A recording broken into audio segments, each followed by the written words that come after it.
Hello students, एडुमल channel पर आप सबका बहुत बहुत स्वागत है। आज के इस सेशन के अंदर हम जो हमारा टॉपिक चल रहा है nucleus composition functions and sources का पार्ट 7 पढ़ेंगे। इसके अंदर हम पढ़ेंगे विटामिन डी के बारे में। विटामिन डी क्या है, विटामिन डी के फंक्शंस क्या है, विटामिन डी की डेफिशिएंसी से कौन कौन सी डिजीज होती है। तो चलिए आज का सेशन शुरू करते हैं। सबसे पहले हम ये देखेंगे कि विटामिन डी होता क्या है। विटामिन डी जो है वो दो फॉर्म में रहता है। दो फॉर्म कौन कौन सी है, विटामिन डी 3 और विटामिन डी 2। जो विटामिन डी 3 है उसको हम कोलेकैल्सिफेरॉल कहते हैं। विटामिन डी 3 को कोलेकैल्सिफेरॉल कहा जाता है, ये मैं आपको याद रखना पड़ेगा। जो कोलेकैल्सिफेरॉल है वो हमें एनिमल फूड में मिलता है या एनिमल ओरिजिन से मिलता है। विटामिन डी 2 जिसको अर्गोकैल्सिफेरॉल कहते हैं और ये हमें प्लांट सोर्सेज से मिलता है। इसके साथ ही साथ जो विटामिन डी है उसके प्रीकर्सर कोलेस्ट्रॉल और अर्गोस्टेरॉल। कोलेस्ट्रॉल है वो एनिमल सोर्सेज से मिलता है, अर्गोस्टेरॉल प्लांट सोर्सेज से मिलता है और इनकी खोज 1922 के अंदर हुई। जो कोलेस्ट्रॉल और अर्गोस्टेरॉल है जो कि हमें प्लांट सोर्सेज और एनिमल सोर्सेज से मिलते हैं, ये विटामिन डी के प्रीकर्सर कहलाते हैं, क्योंकि यही हमारी बॉडी के अंदर जो सनलाइट से आने वाली अल्ट्रावायलेट रेज है उनकी उपस्थिति में ये विटामिन डी में कन्वर्ट हो जाते हैं। नेक्स्ट है फंक्शंस ऑफ विटामिन डी। जो विटामिन डी है वो हमारी बोन की फॉर्मेशन में, बोन के मेंटेनेंस में हेल्प करता है। जो कैल्शियम और फॉस्फोरस है उसके एब्जॉर्प्शन को बढ़ाने का काम करता है। हमारी जो बोन्स है वो कैल्शियम और फॉस्फोरस से मिलकर बनती है। बोन्स का जो मिनरलाइजेशन होता है, मिनरलाइजेशन का मतलब होता है कि जब बच्चा जन्म लेता है तब उसमें बोन्स नहीं होती, लेकिन धीरे धीरे जो कैल्शियम और फॉस्फोरस होता है वो हमारी जो हड्डियां हैं उनमें जमाव होता है, मिनरलाइजेशन होता है, उससे हमारी जो बोन है वो स्टिफनेस जो बोन में आती है वो उसी से आती है। तो कैल्शियम और फॉस्फोरस के एब्जॉर्प्शन को बढ़ाने का काम करता है विटामिन डी, और जो कि हमारे बोन्स के मिनरलाइजेशन के लिए बहुत ही जरूरी है। नेक्स्ट है विटामिन डी जो है वो स्केलेटल रोल्स के अलावा भी और काम भी करता है। वो उसके और कौन कौन से फंक्शन है, कैंसर से प्रिवेंट करता है, ऑटो इम्यून डिजीज से प्रिवेंट करता है, डायबिटीज जैसी जो भी डिसऑर्डर है उनमें प्रिवेंशन में भी विटामिन डी जो है हमारी हेल्प करता है। तो विटामिन डी के फंक्शंस कौन से हो गए, मेन फंक्शन तो विटामिन डी का है बोन का फॉर्मेशन करना, मेंटेनेंस करना, यानी कि कैल्शियम और फॉस्फोरस के एब्जॉर्प्शन को बढ़ाने का काम करता है विटामिन डी। ये क्वेश्चन किसी कॉम्पिटिटिव एग्जाम में पूछा भी गया है कि जो विटामिन डी है उसका काम क्या है, कैल्शियम का एब्जॉर्प्शन बढ़ाना, फॉस्फोरस का एब्जॉर्प्शन बढ़ाना, कैल्शियम फॉस्फोरस दोनों का एब्जॉर्प्शन बढ़ाना। इस तरह से क्वेश्चन जो है आपके एग्जाम में पूछे जा सकते हैं। इसके साथ ही साथ जो स्केलेटल रोल है, स्केलेटल किससे संबंधित है, हमारी जो भी बोन्स है उनसे रिलेटेड, जो भी हमारा ढांचा होता है शरीर का उससे रिलेटेड जो वर्ड है वो स्केलेटल होता है। तो स्केलेटल रोल तो विटामिन डी प्ले करता ही करता है, इसके साथ ही साथ कुछ और रोल भी प्ले करता है, जैसे कि कैंसर से प्रिवेंट करना, जैसे कि डायबिटीज से प्रिवेंट करना, ऑटोइम्यून डिजीज से प्रिवेंट करना। नेक्स्ट है डेफिशिएंसी। जब विटामिन डी की डेफिशिएंसी हो जाएगी तो उससे होने वाले जो भी फंक्शंस है वो इफेक्ट हो जाएंगे। तो विटामिन डी का सबसे इम्पोर्टेंट फंक्शन है बोन फॉर्मेशन, और जैसे ही विटामिन डी की डेफिशिएंसी होगी हमारी बॉडी में तो बोन फॉर्मेशन डिस्टर्ब हो जाएगा। जो विटामिन डी की डेफिशिएंसी से क्या होगा, जो बच्चा है उसकी बोन इम्पेयरमेंट हो जाएगी क्योंकि बोन की ग्रोथ नहीं हो पाएगी, और एडल्ट के अंदर भी जो डीमिनरलाइजेशन की प्रोसेस है वो इफेक्ट हो जाएगी, जो स्पेशली जो ओल्ड पीपल होते हैं उनके अंदर। इसके साथ ही साथ जो छोटे बच्चे होते हैं, जो 1 से 3 साल वाले बच्चे, उनमें जो ग्रोथ जो ग्रोइंग एज होती है, क्योंकि इस टाइम पीरियड के अंदर जो ग्रोथ है वो रैपिडली होती है, लेकिन अगर उनके डाइट के अंदर प्रॉपर विटामिन डी नहीं है, उनको प्रॉपर कैल्शियम और फॉस्फोरस नहीं मिल रहा है, तो उन बच्चों की ग्रोथ रिटार्ड हो जाएगी, ग्रोथ रुक जाएगी। इसकी वजह से एक डिजीज होती है जिसका नेम है रिकेट्स, जिसको हम किस नाम से जानते हैं, रिकेट्स। रिकेट्स जो है विटामिन डी की कमी से होने वाली एक डिजीज है जो कि बच्चों के अंदर, चिल्ड्रन के अंदर देखी जाती है। 1 से 3 साल वाले बच्चों में ज़्यादातर देखने को मिलती है। नेक्स्ट है ओस्टियोमलेशिया। ओस्टियोमलेशिया जो है ये वीमेन के अंदर मोस्टली देखने को मिलता है, जो प्रेग्नेंट और लैक्टेटिंग वीमेन होती है, जिनकी विटामिन डी की रिक्वायरमेंट ज़्यादा होती है, लेकिन उनको विटामिन डी उतने अमाउंट में नहीं मिल पाता है, तो उनमें ओस्टियोमलेशिया की प्रॉब्लम देखने को मिलती है। नेक्स्ट है कुछ क्लिनिकल फीचर्स दिए हुए हैं रिकेट्स के, उनको देख लेते हैं।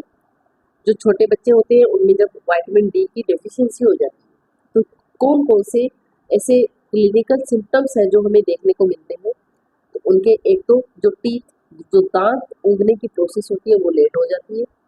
इसके साथ ही साथ बच्चा खड़े होना, बैठना, घुटनों के बल चलना, ये सारी की सारी जो प्रोसेस है वो डिले हो जाती है, क्योंकि उसकी जो बोन्स है वो मजबूत नहीं है। इसलिए जो बच्चा है उसको बैठने में प्रॉब्लम होएगी, फिर उसको खड़े होने में प्रॉब्लम होएगी। तो ये सारी की सारी जो नॉर्मल बच्चे में जो प्रोसेस होती है, बैठना, उठना, चलना, ये सारी की सारी प्रोसेस जिसमें विटामिन डी की डेफिशिएंसी उस बच्चे में बहुत देरी से होएगी। इसके अलावा क्या क्या हमें फीचर्स देखने को मिलते हैं। जो हमारी बोन्स है, जो बच्चे की बोन्स होती है उनमें चेंजेस हमें देखने को मिलते हैं, जैसे कि जो बोन्स है वो वीक हो जाती है। इसके अलावा जो रिकेटी रोजरी, जो बीडिंग ऑफ रिब्स और रिकेटी रोजरी, ये सिम्टम्स भी बच्चे में देखने को मिलते हैं। इसके अलावा जो फ्रंटल और पेराइटल बोन्स है वो बोसिंग हो जाती है, और एक जो चेस्ट है उसमें डिफॉर्मिटी देखने को मिलती है, जिसको हम कहते हैं पिजन चेस्ट के नाम से जानते हैं। जो पिजन चेस्ट है, इस तरह का क्वेश्चन आ सकता है कि जो पिजन चेस्ट है वो कौन सी विटामिन की डेफिशिएंसी से होने वाली डिजीज है, या कौन से विटामिन की डेफिशिएंसी से होने वाले क्लिनिकल फीचर्स है। तो विटामिन डी इसका आंसर हो जाएगा। फिर काइफोसिस और हंचबैक। हंचबैक या काइफोसिस किसको कहते हैं, जो कुबड़ापन होता है, वो भी इस डिजीज के अंदर देखने को मिलता है। यानी कि जब हड्डियां वीक हो जाती है तो कौन कौन सी जो सिम्टम्स है वो हमें देखने को मिलते हैं। काइफोसिस, जिसको हंचबैक भी कहते हैं, पिजन चेस्ट, इसके अलावा बोसिंग ऑफ फ्रंटल और पेराइटल बोन्स, इसके अलावा रिकेटी रोजरी, ये सारे के सारे क्लिनिकल सिम्टम्स हमें देखने को मिलते हैं। और इन क्लिनिकल सिम्टम्स को देख करके ये पहचाना जा सकता है या डायग्नोज किया जा सकता है कि ये जो बच्चा है ये रिकेट्स से पीड़ित है या इस बच्चे में विटामिन डी की डेफिशिएंसी है। नेक्स्ट है कुछ साइन और सिम्टम्स, आपको यहाँ इस पिक्चर के अंदर दिखा रखी है। ये बच्चा दिखा रखा है जिसमें विटामिन डी डेफिशिएंसी है। अब इसके अंदर देखिए एक एक करके कि किस तरह के जो सिम्टम्स है वो देखने को मिलते हैं। जैसे इसका फोरहेड है वो प्रोट्रूडिंग, यानी कि जो उसका फोरहेड है वो आगे की ओर निकला हुआ है। जो इसका सिर है वो बड़ा है। इसमें ह्यूमरस और कर्व्ड ह्यूमरस पाई जाती है, यानी कि जो ह्यूमरस है वो कर्व हो जाती है, कर्व फॉर्म में हो जाती है। फिर pigeon chest, depressed rib, kyphosis, जो मैंने अभी आपको पीछे डिस्कस किया, काइफोसिस या हंचबैक, जिसको कुबड़ापन कहते हैं। कर्व्ड रेडियस और अल्ना, जो हमारे हाथ के अंदर जो हड्डियां होती है उनको हम रेडियस और अल्ना कहते हैं, वो कर्व हो जाती है, यानी कि मुड़ जाती है। कर्व का मतलब होता है मुड़ना। हमारी जो फीमर है, टिबिया फिबुला, जो हमारे पैर की जो हड्डियां होती है वो भी कर्व्ड हो जाती है, वो भी मुड़ जाती है। फिर प्रोट्रूडिंग एब्डोमेन, जो पेट है वो भी आगे की ओर निकल जाता है।